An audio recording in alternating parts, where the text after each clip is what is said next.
yung kasalukuyang strategy na ginagawa ng Philippine National Police sapagkat nakita natin nung nag-increase tayo ng ating police visibility, nakuha natin yung 13% na reduction sa ating mga 8 focus crime. So the same formula ang nakikita natin.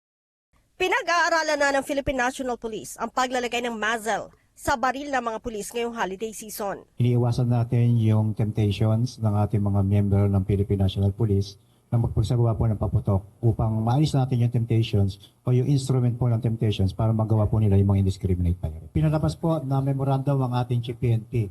Ito po yung tinatawag natin sa Ryan na one strike policy.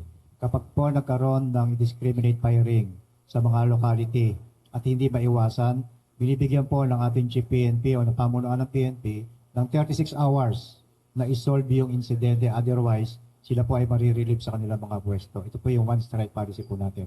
Ito po ay kaugnay na sinasabi niyo na muscle taping.